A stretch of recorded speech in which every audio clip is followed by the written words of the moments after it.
Ready to ditch the paper and dive into the world of effortless data collection?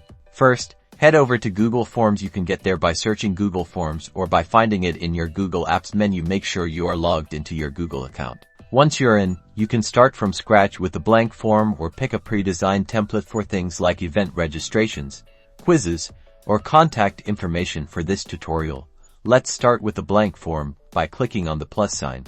Okay, let's give our form a title. Click where it says Untitled Form and type in your title, such as Feedback Survey. The form description allows you to give some instructions to the users filling the form.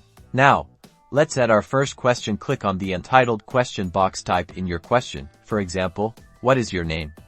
Then select the question type from the drop-down menu. In this case, short answer is perfect. Google Forms offers different question types: short answer, paragraph, multiple choice, checkboxes, drop-down, file upload, linear scale, multiple choice grid, checkbox grid, date, and time. Experiment with these options to best suit your needs. See that little toggle switch? Turn it on if the question is required. The three dots menu gives you options for adding a description or using data validation. Click on data validation and you can set rules, such as that the response needs to be a number.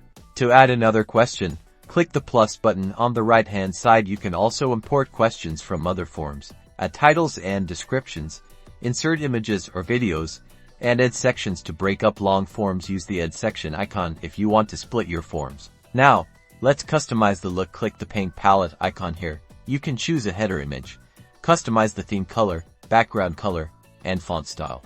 Before sharing, click on the Settings tab at the top here.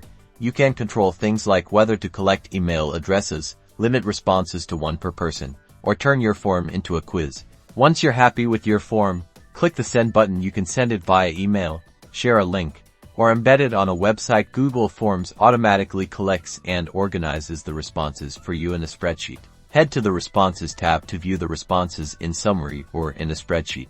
And that's it. You've successfully created a Google form. Now go forth and collect data like a pro.